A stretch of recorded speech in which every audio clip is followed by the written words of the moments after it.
My name is Paige Sutton. I was 32 years old on the day my father stood in a hospital room and told a doctor to let me die. Let her go, he said. We are not paying for the surgery. He sat only a few feet away from my bed while I lay there unconscious. I could not hear him. I could not answer him. I could not defend myself. My father believed that was the end of my story. He was wrong. 3 days later, I opened my eyes. I did not scream. I did not cry. I did not tell anyone what I planned to do. Instead, I spent weeks quietly putting pieces together. Then I made one phone call. 24 hours later, everything my father had spent 30 years building began to fall apart. Because there was one thing he forgot. One signature. One name. One detail he thought he controlled. Mine. The first thing I felt when I woke up was not the light. It was not the machines. It was not the pain. It was the plastic band around my wrist. My eyes were still blurry. My throat felt dry and sore. But I could feel that wristband. Something about it felt wrong. The band was purple. I had worked around construction sites for years. Different colors often meant different things. My brain was still foggy, but some part of me knew that purple was bad. A nurse walked into the room. The moment she saw me awake, she froze. She stood in the doorway staring at me. Not smiling. Not relieved. Just staring. Her name tag said Marisol Reyes. She looked like she had seen a ghost. You're awake, she said carefully. I tried to answer. Only a rough sound came out. Marisol hurried to my bed and checked the monitor. Then she reached into her pocket and pulled out a small pair of scissors. Hold still, honey. She cut the purple band from my wrist. Quickly. Almost urgently. Then she folded it into her hand. Like she did not want anyone else to see it. I watched her. What is that? I whispered. Marisol looked toward the hallway. Then back at me. Her face became serious. Something that should never have been on you. I stared at her. What does that mean? We'll talk when the doctor gets here. She slipped the band into her pocket. My heart started beating faster. I had only been awake for minutes. Already something felt terribly wrong. Someone had decided something about my life. Something important. Something I did not understand. And suddenly I needed answers. The doctor arrived about an hour later. His name was Dr. Okafor. He looked tired. Like he had worked too many long nights. He explained everything slowly. There had been a car accident. A truck had run a red light. I suffered serious internal bleeding. Emergency surgery was needed. I had been unconscious for 3 days. That part made sense. Then he told me the rest. And everything changed. Marisol stayed near the door. Dr. Okafor spoke carefully. As soon as you arrived, a family member refused permission for your surgery. I blinked. What? He claimed he was your medical decision maker. My stomach tightened. He requested that if your heart stopped during surgery, we should not bring you back. The room felt colder. I stared at him. Who? Marisol's jaw tightened. The doctor answered quietly. Your father. For a moment, I couldn't breathe. My father?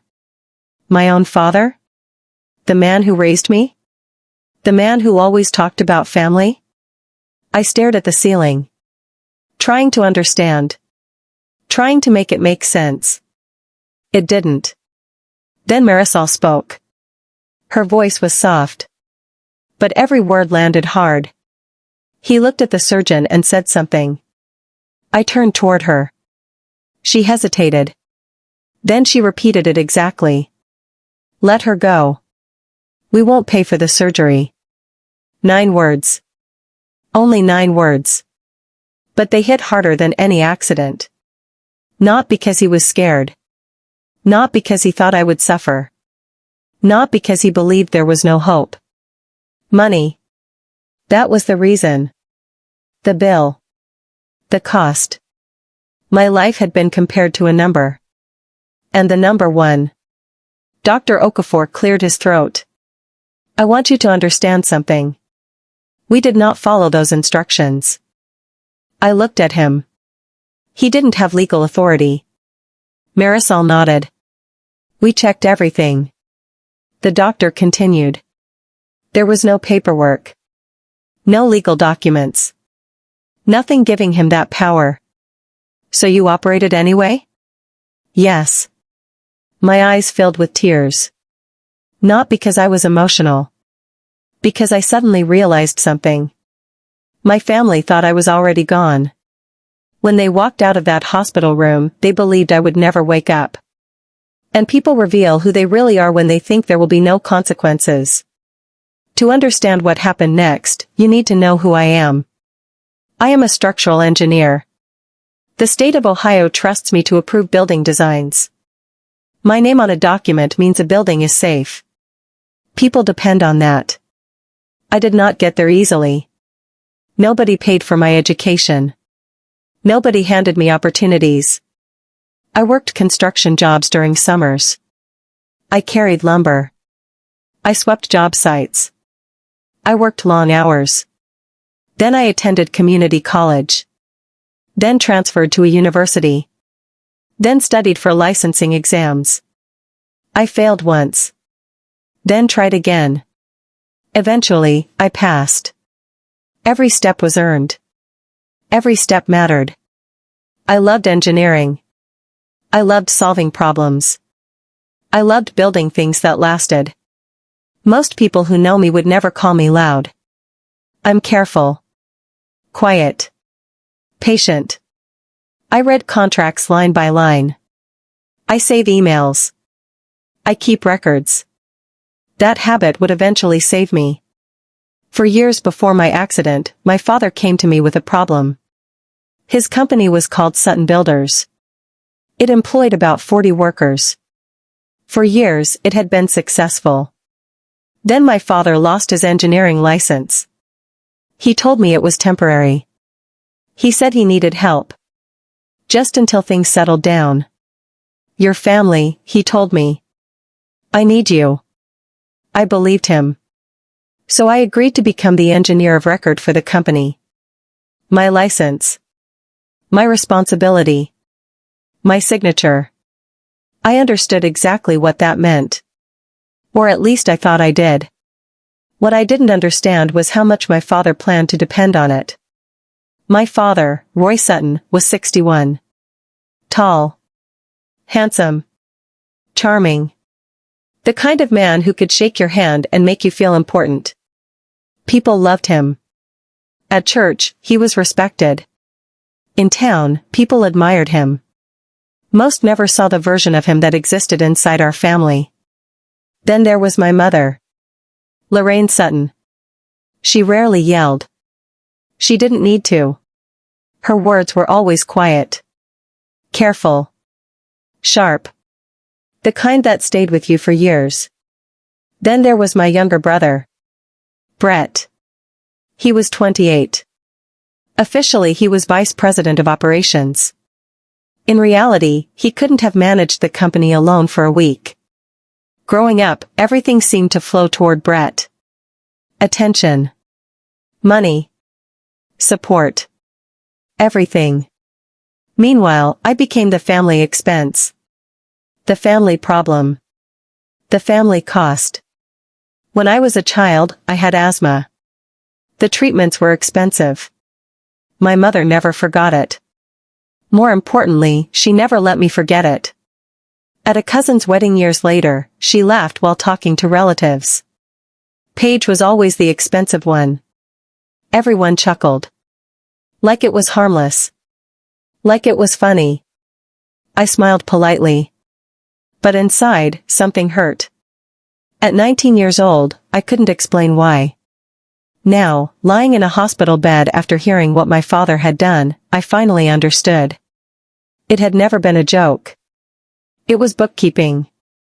My family had been keeping score. Tracking costs. Measuring value. And somewhere along the way, they decided I wasn't worth enough. If I stayed quiet, people would excuse what happened. They would call it a misunderstanding. A difficult moment. A scared father making a bad choice. Life would continue. My father's company would continue. Everyone would move on. Except me. I would remain tied to people who had already decided my life cost too much. And for the first time, I realized I couldn't do that anymore. I kept thinking about the morning of the accident. Where I had been going. Why I had been driving. The company's biggest project was called Brookline Commons. A huge development. Stores on the ground floor. Apartments above. The kind of project that could make a company's reputation. Or destroy it. For months, something about the project bothered me. Questions weren't being answered. Permit records seemed delayed. Documents kept disappearing. I had asked for information twice. Nobody provided it. That morning, I finally decided to investigate myself. I had a folder full of paperwork sitting in my passenger seat. I planned to compare company records with county records. I never got the chance. A landscaping truck ran a red light.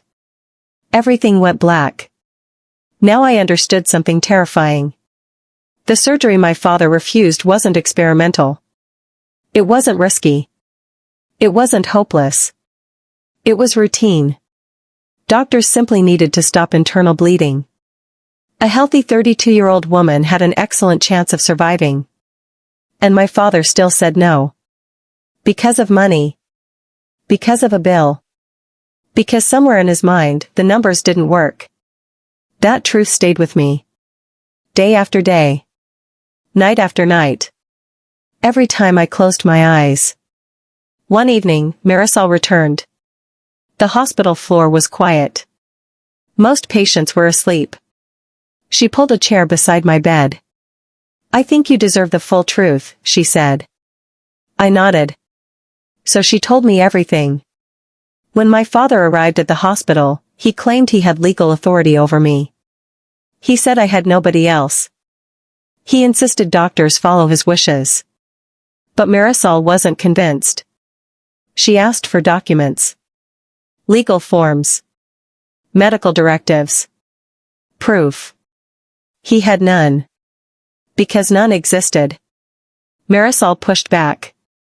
Then she pushed harder. Eventually, the hospital ethics committee became involved. Lawyers reviewed everything. Doctors reviewed everything. The answer was simple. My father had no right to make that decision. So the surgery happened. And I lived. I looked at Marisol. A woman who had never met me before. A stranger. Someone who owed me nothing. Yet she fought harder for my life than my own family had. "Thank you," I whispered. She smiled. Then she said something that stayed with me. "People usually don't talk about money that openly unless money isn't the real reason." I frowned. "What do you mean?" She folded her arms. "I think something else was going on." That sentence echoed through my mind all night. Maybe she was right. Maybe money wasn't the whole story. Maybe there was something my father wasn't saying. And if there was, I intended to find it. On the fourth day, my parents visited. The performance was perfect. Flowers. Tears. Concern. Smiles. My father entered carrying a huge bouquet. "My girl is back," he announced. Loud enough for nurses to hear. My mother followed with another arrangement. Both looked relieved. Happy. Loving. If I had not spoken to Marisol, I might have believed them. But now I saw everything differently. Every smile looked rehearsed. Every word sounded practiced. Every emotion felt fake. Then my father did something that removed all doubt. He sat beside my bed. Lowered his voice. and placed a clipboard on my blanket. Just some paperwork, sweetheart. I looked down. Forms. Authorizations. Consent documents. The kind that gave someone else control over your affairs. A pen was already attached. Waiting. 4 days after waking from a coma. And the first thing my father wanted was my signature. I'll read them later, I said. Then I placed the clipboard on the side table. Away from him. For a split second, something flashed across his face. Disappointment. Fear. Frustration. Then it disappeared. Of course, he said. No rush. But there was a rush. I could feel it. I just didn't know why yet. And soon, I would learn exactly what my father was so desperate to protect. By the 6th day, I could sit up without help. The pain was still there, but my mind was getting clearer. And when my mind got clearer, I started working. That was always how I handled problems. I didn't panic. I looked for facts.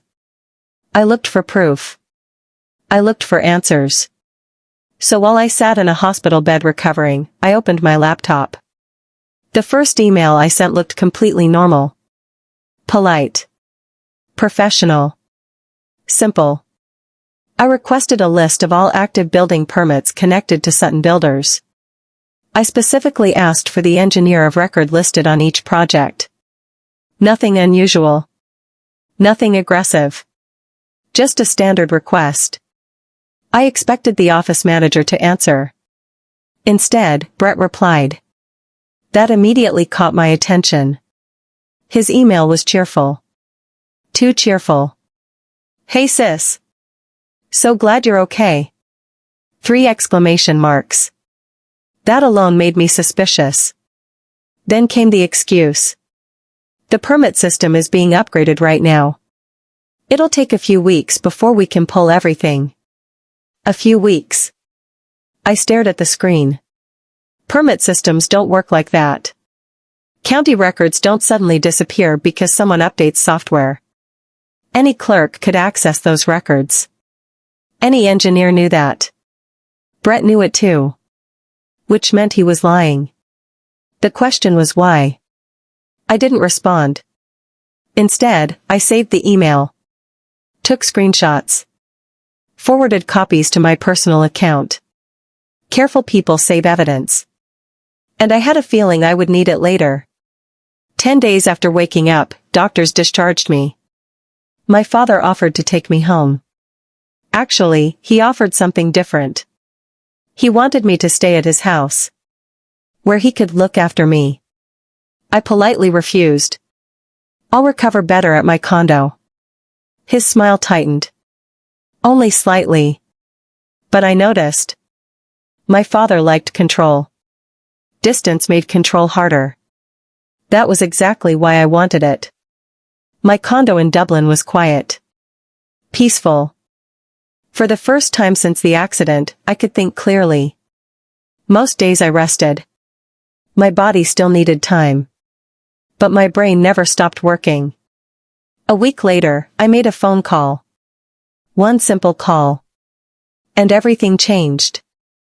Dana worked at the county building office. We had known each other professionally for years. She wasn't a close friend. But she trusted me. And I trusted her. I called casually. We talked for a few minutes. Then I asked about Brookline Commons. How's the permit process going? Oh, that's finished, Dana said. My stomach tightened. Finished?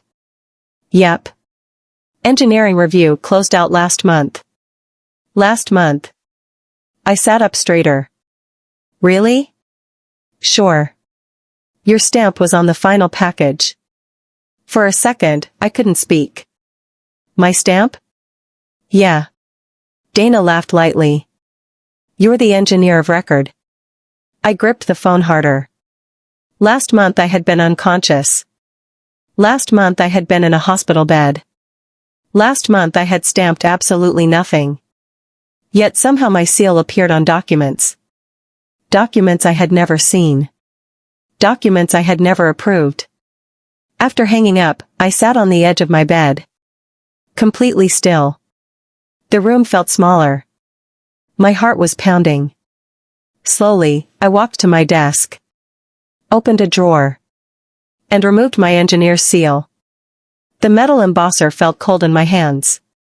I examined it carefully. Exactly where I had left it. Untouched. No one had used it. No one could have used it.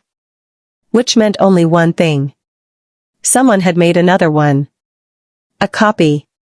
A fake. Someone was using my professional license without permission. Someone was approving documents in my name. And they had done it while I lay unconscious. At first I wasn't angry. Not yet. People always imagine revenge begins with rage. It doesn't. At least not for me. For me, it began with questions. Questions lead to facts. Facts lead to truth. And truth is far more dangerous than anger. The situation became even stranger when I remembered something. 5 months before the accident, I had already tried to leave Sutton Builders. The warning signs had started long before my crash. Processes were becoming sloppy. Paperwork was delayed. Rules were being ignored. I didn't like what I was seeing. So I began the formal process of stepping down as engineer of record. I did everything properly. Everything legally. Everything in writing. But leaving a major project isn't simple. A replacement engineer must be approved. Contracts must be updated. Official notices must be filed. Until a qualified replacement takes over, you're stuck. Month after month, my father claimed he was searching for someone. Every month there was another excuse.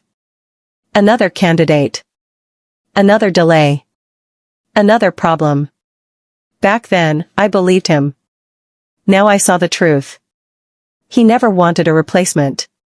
Because my license was carrying the company. Without me, the entire structure became unstable. And he knew it. That realization hit hard. Because it meant I had already seen danger coming. I had already tried to protect myself. And somehow I was still trapped. The trap wasn't emotional. It wasn't personal. It was legal. The hardest kind to escape.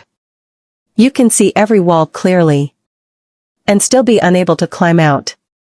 2 weeks after I returned home, Brett showed up unexpectedly. Holding coffee. Which was funny. Because he knew I didn't drink coffee. The moment he walked inside, I could see he was nervous. He paced around my living room. Looked out windows. Checked his phone. Then finally got to the point. Work stuff is getting complicated. I stayed quiet. He continued. You know how the county is. No, I thought. I know how liars are. Then he said something that changed everything. The whole company depends on Brookline Commons. I looked at him. What do you mean? Dad put everything into it. His voice dropped. The construction loan. The line of credit. Everything. He rubbed his face. If the project gets delayed, we're in trouble. Trouble. That word stayed in my head. Because it explained a lot. Maybe even the hospital. Just sign whatever needs signing, Brett said. It'll be easier. There it was. The real reason for his visit. Not concern. Not family. Not recovery. Signatures. Again. Always signatures. I kept my voice calm. I need to review the original documents first. His expression darkened. Why? Because that's my job. It's just paperwork. No, I said quietly. It's not. An engineer never signs documents without reviewing them. Never. The rule is simple. You protect your license. Because your license protects your future. Brett became frustrated.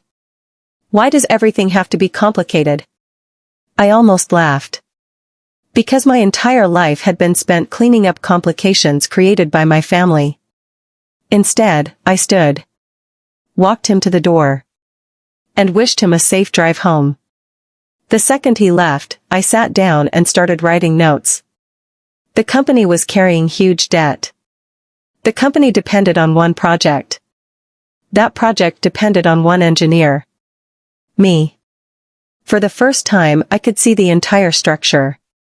And I didn't like what I saw. 3 weeks after the accident, my doctor finally cleared me to drive. The first place I went was Brookline Commons. I needed to see it myself. No emails. No phone calls. No second-hand information. I wanted my own eyes on the site.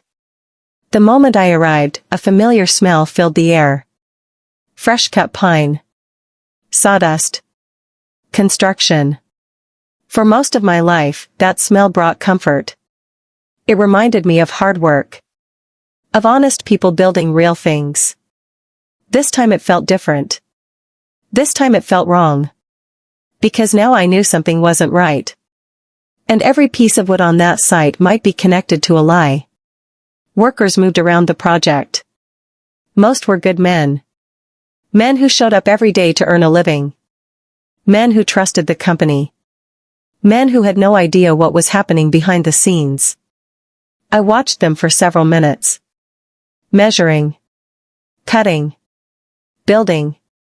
Doing everything correctly. And I felt sorry for them. Because if the truth came out, they could suffer too. Not because they had done anything wrong. But because they trusted the wrong people. Then I noticed something strange.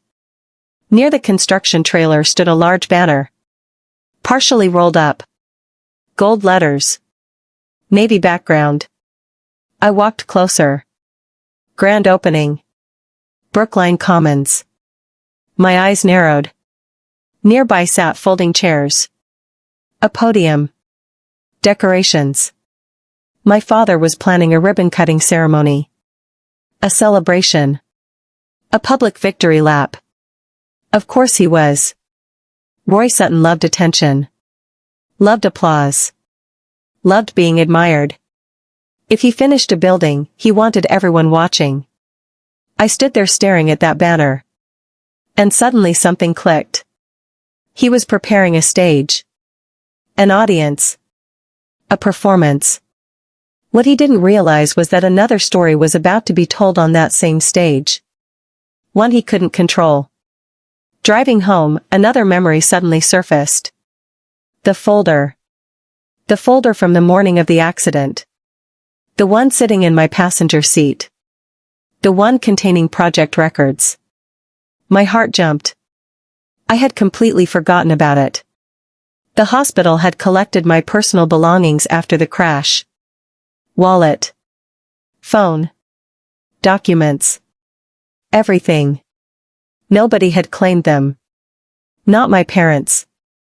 Not Brett. No one. I drove straight to the hospital. Filled out paperwork. Then received a bag containing my property. It felt strange. Like collecting evidence from someone else's life. Inside the parking lot, I opened the bag. Wallet. Phone. Keys. And the folder. Still there. Still intact. I opened it carefully. My handwritten notes filled the margins. Questions. Observations. Concerns. Everything exactly as I remembered. Then I found something important.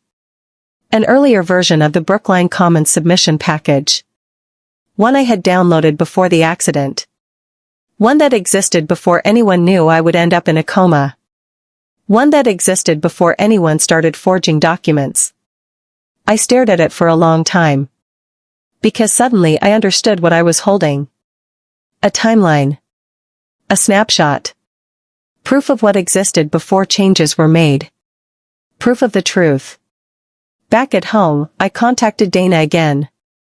This time I asked for copies of the officially approved documents. She happily emailed them. She had no idea she was helping expose a fraud. Within an hour, I was sitting at my desk comparing files. Original version. Approved version. Side by side. Page after page. Carefully. Patiently. Then I saw it. The seal. My seal. Or at least a version of it. Printed clearly on documents approved while I was unconscious. My stomach turned. Someone had used my identity. Someone had approved engineering documents in my name. Someone had risked my license. My career. My future. Everything. And they had done it while I couldn't stop them. I leaned closer. Studying the seal. Engineers notice details. Tiny details. The kind most people ignore. And suddenly I saw one. A flaw. Small. Almost invisible. But there. The spacing between 2 digits in my license number was wrong. Not dramatically wrong. Just slightly. Enough that most people would never notice. Enough that I noticed immediately. Because it wasn't my seal. It was a copy. A counterfeit. A fake created from an image. Close enough to fool outsiders. Not close enough to fool me. I opened my desk drawer. Placed my real seal beside the documents. Then compared everything again. The difference was obvious now. The fake was good. But it wasn't perfect. And perfection mattered. Especially in engineering. Especially in court. Especially when someone's entire company depended on that seal. I sat quietly at my desk. Looking at the evidence spread before me. The forged documents. The real seal. The original project files. The lies were starting to take shape. And for the first time, I knew with complete certainty. Someone inside Sutton Builders had been using my name. Someone inside Sutton Builders had forged my professional seal. Someone inside Sutton Builders believed I would never find out. And soon, I was going to learn exactly who. I sat at my desk long after midnight. The apartment was silent. Only the small lamp beside me lit the room. In front of me lay 3 things. The original project documents. The approved documents. And my real engineering seal. I kept looking from one to the other. Again and again. The evidence was clear. Someone had forged my seal. Someone had used my name. Someone had approved documents while I was lying unconscious in a hospital bed. The question was no longer if it happened. The question was who did it and why. The next morning, I started making phone calls. Not angry calls. Not emotional calls. Careful calls. Quiet calls. The kind that reveal information without making people nervous. Over the years, I had built good relationships with many employees at Sutton Builders. People trusted me. I treated them fairly. I listened. And because of that, people talked. Little by little, a picture began to form. A young employee named Toby kept appearing in conversations. 23 years old. Hardworking. Eager to please. The kind of employee who followed instructions without asking many questions. Several people mentioned that Toby had been handling permit paperwork lately. That by itself wasn't unusual. But then one person told me something important. Dad gave Toby a seal to use. My heart skipped. A seal. Not my seal. A different one. The fake one. I leaned back in my chair. Suddenly everything made sense. Toby wasn't the mastermind. He was just a kid doing what he was told. He probably believed the seal was authorized. He probably believed everything was legal. The real problem sat much higher up the ladder. And I already knew exactly who that was. My father. The more calls I made, the clearer the picture became. Every road led back to Roy Sutton. Every strange instruction. Every missing document. Every delay. Every excuse. Everything. My father had built an entire system designed to keep me from seeing the truth. Whenever I asked questions, I received false answers. Whenever I requested records, someone delayed them. Whenever I pushed for information, another excuse appeared. It wasn't an accident. It was a plan. A carefully designed plan. And now that plan was falling apart. Most people would have called their father immediately. Most people would have screamed. Most people would have demanded answers. I didn't. Because I wasn't interested in arguments. Arguments create noise. Noise hides facts. I wanted facts. And facts were finally coming together. For years, I had worked as an engineer. When engineers find a problem, they don't attack randomly. They identify the load-bearing element. The single piece holding everything together. The one thing that cannot fail. Then they study it. My father's company was no different. It was a structure. A very fragile structure. And I intended to find its weakest point. One afternoon, I spread documents across my kitchen table. Loan documents. Emails. Permit records. Contracts. Engineering paperwork. I spent hours studying everything. Drawing notes. Making connections. Following timelines. Eventually a pattern appeared. Brookline Commons wasn't just another project. It was the project. Everything depended on it. The company's debt. The company's future. The company's reputation. Everything. If Brookline Commons failed, Sutton Builders failed. And Brookline Commons depended on one thing. My engineering license. I stared at my notes. Then slowly smiled. Not because I was happy. Because I finally understood. My father hadn't been protecting the company. The company had been protecting him. Without my license, the project could not continue. Without the project, the loans became dangerous. Without the loans, the company collapsed. For 4 years, my father had quietly built his entire future on top of my name. And he never bothered telling me how much depended on it. A memory suddenly returned. My father sitting beside my hospital bed. The clipboard. The paperwork. The urgency. At the time, I hadn't understood why he wanted my signature so badly. Now I did. He wasn't worried about my recovery. He was worried about his company. His project. His money. Even after believing I might die, he still needed my name. That realization hurt more than I expected. A few days later, I made an appointment with an attorney. Her name was Karen Vogel. Years earlier, we had worked together on a construction contract. She was smart. Calm. Careful. Exactly the kind of person I needed. I carried a large folder into her office. Then placed everything on the conference table. Emails. Documents. Permits. Copies of the forged seal. My withdrawal paperwork. Everything. Karen spent nearly an hour reading. She barely spoke. Just turned pages. Made notes.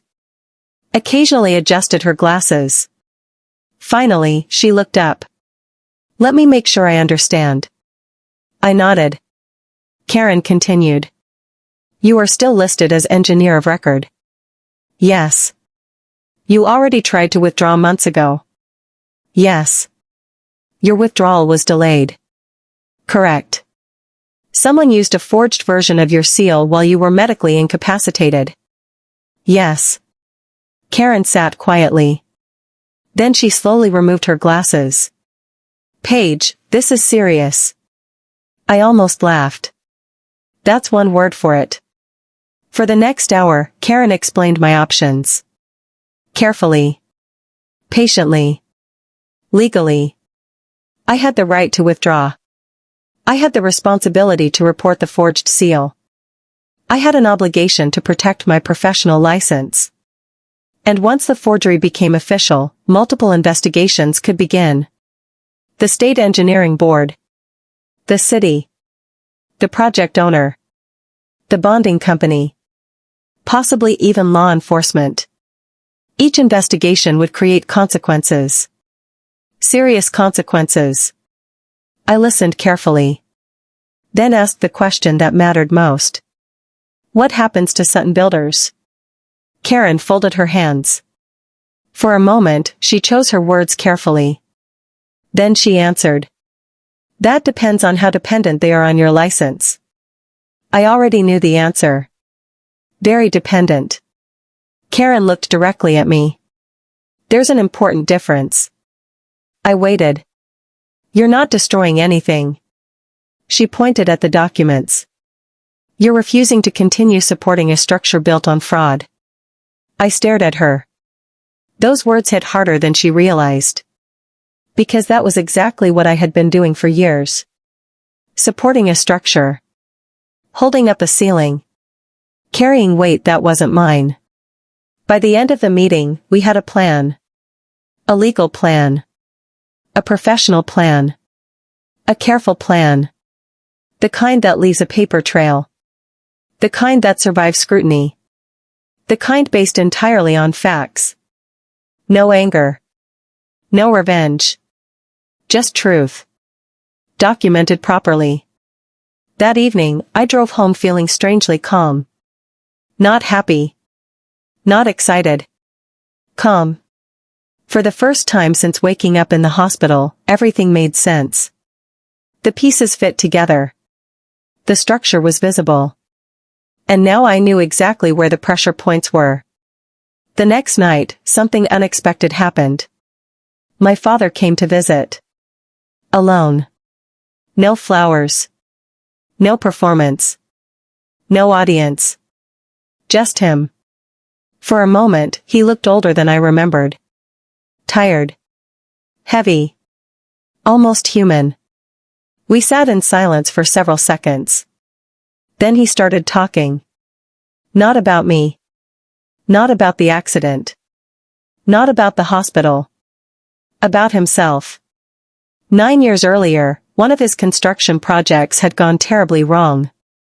A deck collapsed. A man was seriously injured.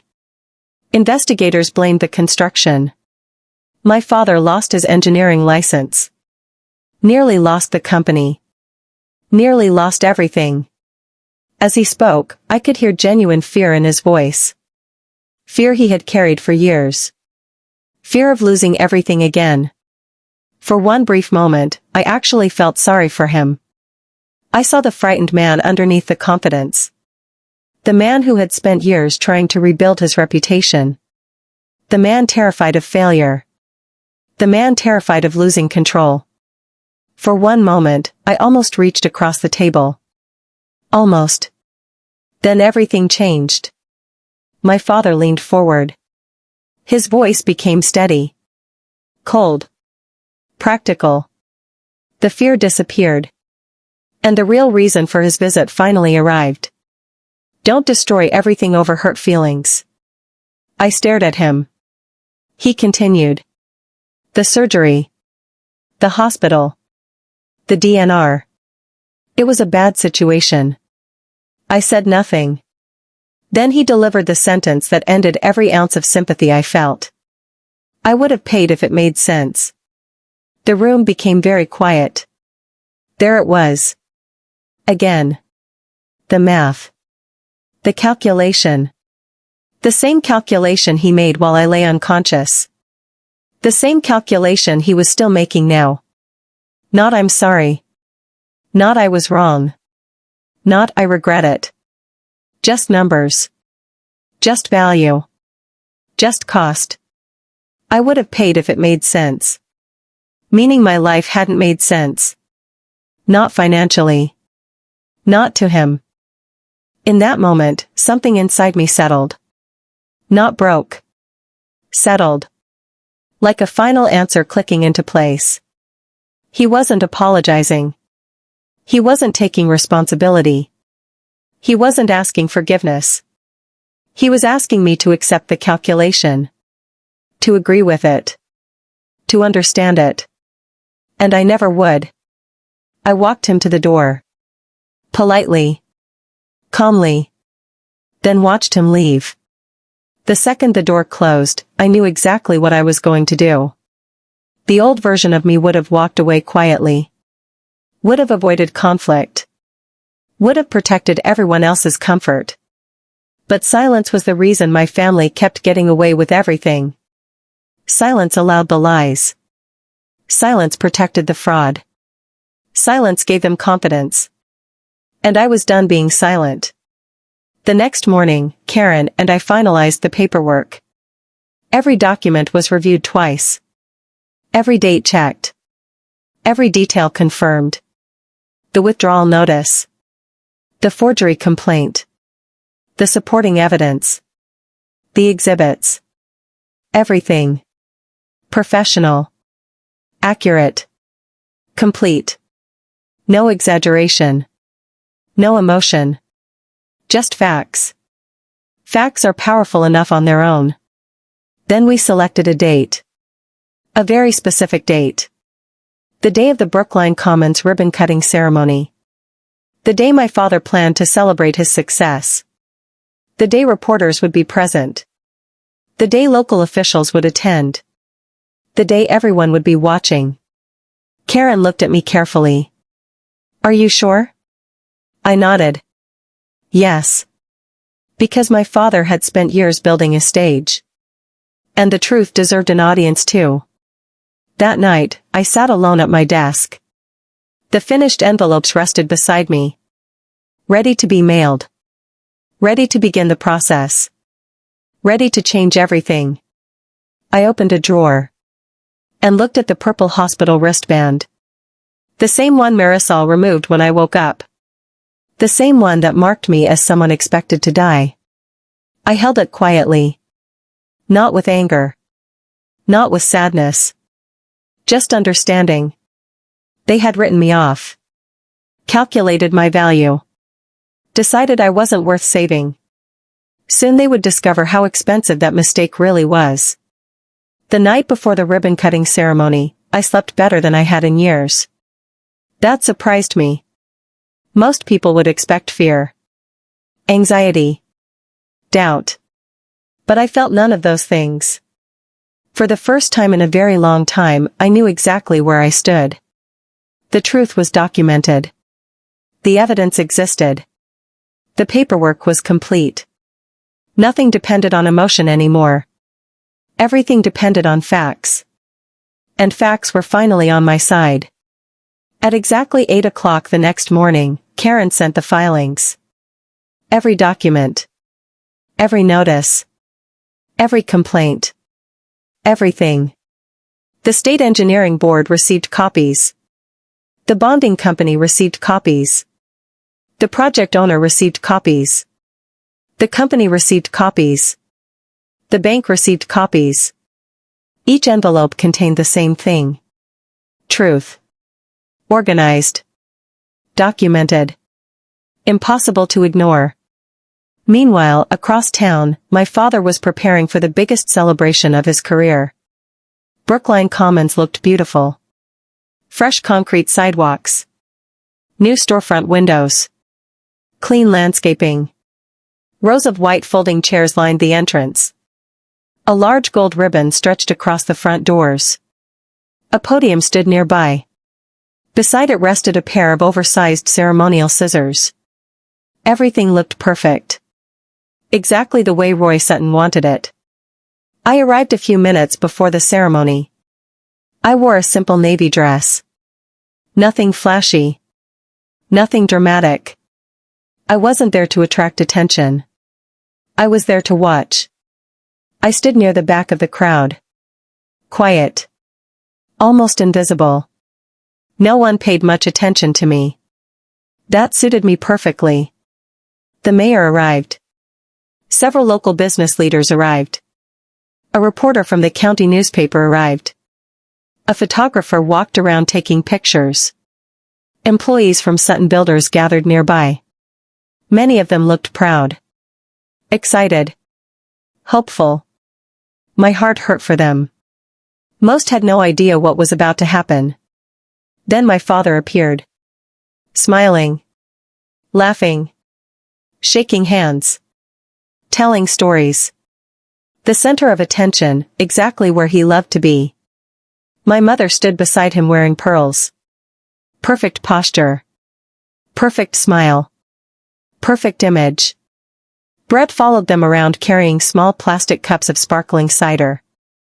They looked like the successful family they had always pretended to be. Then my father saw me. For a brief moment, surprise flashed across his face. Then confidence returned. He smiled. Gave me a small nod. A nod that seemed to say, "Good. You came." A nod that suggested he still believed I would support him. Still believed I would protect him. Still believed I would remain silent. I nodded back. And said nothing. A few minutes later, the ceremony began. The mayor stepped up first. He gave a short speech. He praised local businesses. Talked about economic growth. Spoke about opportunity. The crowd applauded politely. Then he introduced my father. Roy Sutton walked to the podium. His smile widened. His voice carried easily through the crowd. He talked about hard work. Perseverance. Family values. Community. Everything sounded wonderful. If you didn't know him. If you hadn't heard what he said in that hospital room. If you hadn't watched him place money above his daughter's life. As he spoke, I noticed something. A man from the bank standing near the front checked his phone. His expression changed. Only slightly. But I noticed. Years of studying people had taught me to recognize small changes. Something had happened. A few moments later, a woman from the bonding company checked her phone too. She frowned. Read something again. Then typed rapidly. The smile disappeared from her face. My father kept talking. Completely unaware. The filings had arrived. People were reading them. The process had started. Finally, my father finished his speech. The crowd applauded. He stepped toward the ribbon. The photographer raised his camera. Everyone smiled. The giant scissors opened. My father placed them around the ribbon. This project proves what happens when people believe in family, he said proudly. Then he cut the ribbon. The gold fabric fell. Applause filled the air. For a brief moment, everything looked exactly the way he wanted. Then reality arrived. The bank representative approached first. He looked professional. Calm.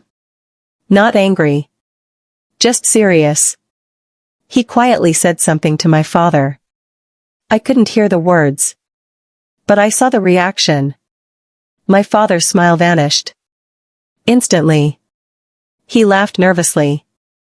The way people laugh when they think there must be some mistake. The bank representative showed him his phone. My father looked at the screen. The color drained from his face. Before he could respond, the bonding company representative joined them. Then another official. Then another. A small circle began forming around him. The atmosphere changed immediately. People sensed it. Conversation stopped. Smiles faded. Everyone could feel something was wrong. Then I saw a city inspector. He was carrying a bright orange notice. My stomach tightened. The process was moving even faster than I expected. Fragments of conversation drifted across the crowd.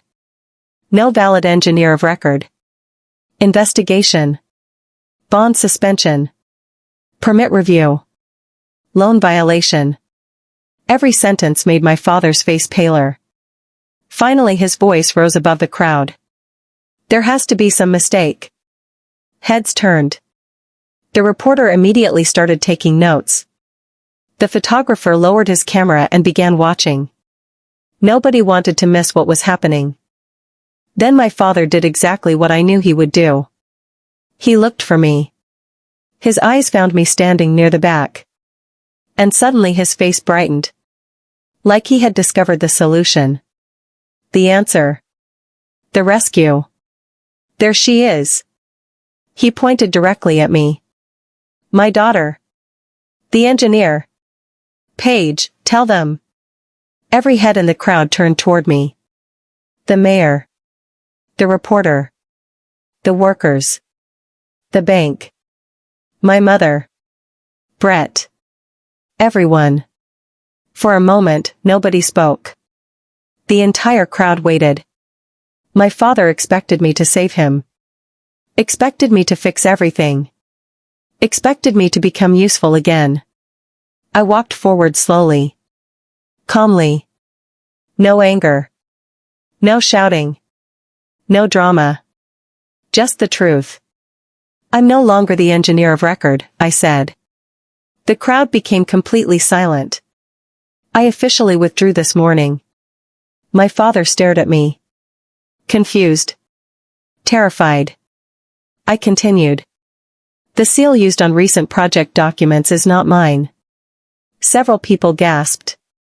The reporter's pen moved faster. The city inspector looked up immediately. It is a forged seal. I spoke clearly. Slowly. Making sure everyone heard. I reported it to the state engineering board. The silence became enormous.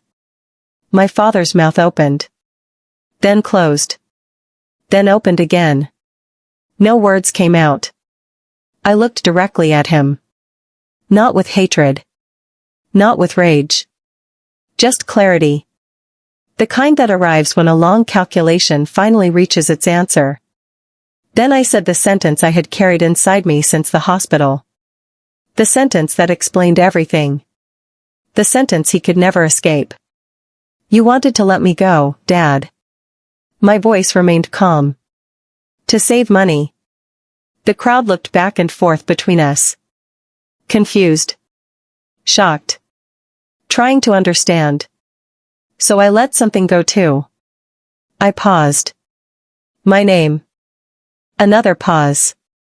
On your company. For a second, nobody moved. Nobody breathed. Nobody spoke. Then my father's face completely fell apart. Not physically. Emotionally. Like a building losing its foundation. What did you do? He shouted. His voice cracked. What did you do to me? The question hung in the air. And suddenly I realized something. Even now. Even after everything. He still didn't understand. He thought this was something I had done to him. Not something he had done to himself.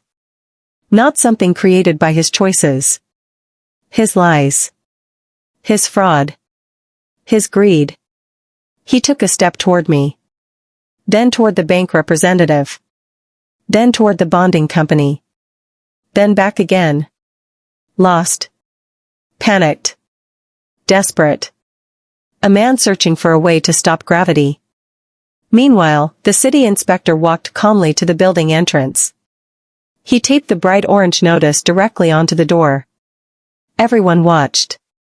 No one spoke. The message was clear. Work was stopping. Immediately. My father stared at the notice. Then stared at me. Then back at the notice. As if he still couldn't believe it was real. For years, he had treated me like a tool. A signature. A resource. Something useful. Something expendable. Now that resource was gone. And suddenly he understood exactly how much it had been worth. I stood quietly. Watching. Not celebrating. Not smiling. Just watching. Because some truths don't need help. They speak for themselves. For a few seconds after the orange notice was placed on the door, nobody moved. The crowd simply stood there. Staring. Trying to understand what had just happened. Only minutes earlier, they had been attending a celebration. Now they were watching a public collapse. Not of a building. Of a man. My father looked around desperately.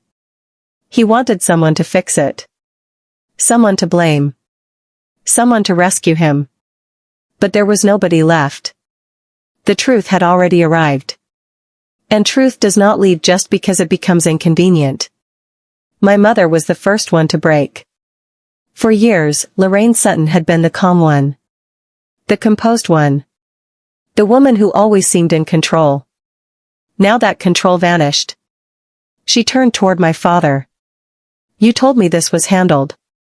Her voice shook. "You promised me." People nearby heard every word. My father looked stunned. As if betrayal was something that only happened to him. "I did handle it," he snapped. "No, you didn't." My mother's voice rose louder. The crowd pretended not to listen. But everyone was listening. Everyone. Years of perfect appearances were cracking apart right in front of them. The family that always looked strong. The family that always looked successful. The family that always looked united. None of it had been real. Brett reacted differently. He didn't turn on my father. He turned toward me. Panic filled his face. Real panic. Maybe for the first time in his life. He hurried across the sidewalk and grabbed my arm. "Paige, please." His voice cracked. "You can fix this." I looked down at his hands. Then back at him. His eyes were wet. Fear had finally reached him too. This time, the smell felt right again. Not connected to lies. Not connected to fraud. Just wood. Just work. Just people building something real. My own life changed too. Not overnight. But steadily. Peacefully. I started taking independent engineering projects. Projects that belonged to me. Projects built honestly. Projects carrying only my name. One afternoon, I sat at my desk reviewing plans. When everything was finished, I reached into the drawer. And picked up my seal. My real seal. The one nobody else had touched. The one nobody else had earned. The one nobody else owned. I pressed it firmly into the paper. My license number. My spacing. My name. Exactly as it should be. For a moment, I simply stared at it. Then I smiled. Because it felt like signing myself back into my own life. I no longer speak to my parents. Not because I hate them. Not because I'm angry. Because some equations eventually solve themselves. And once you know the answer, there is no reason to keep checking the math. All communication goes through attorneys. In writing. Exactly where it belongs. Brett still sends messages sometimes. Usually asking for favors. Sometimes asking for help. Most of them remain unread. The purple wristband is still in my desk drawer. I never threw it away. Not because I enjoy remembering. Because it reminds me of a fact. One day, someone decided my life was worth less than a hospital bill. Someone looked at numbers and made a calculation. Someone believed I was expendable. Someone believed I would never know. Someone believed there would never be consequences. They were wrong. I also remember another fact. A nurse named Marisol Reyes refused to look away. A stranger fought for me when my own family would not. And because of her, I got a second chance. I will never forget that. Looking back now, the lesson feels surprisingly simple.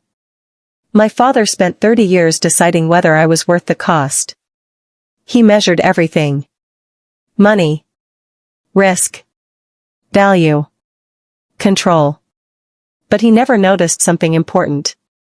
The signature he depended on. The name holding up his empire. The license protecting his future. Had always belonged to me. Not him. Me. And the moment I stopped letting him use it, everything changed. That is the end of my story. 3 days in a coma. One nurse who refused to give up. One father who made the wrong calculation. And one signature that finally went back to the person it belonged to.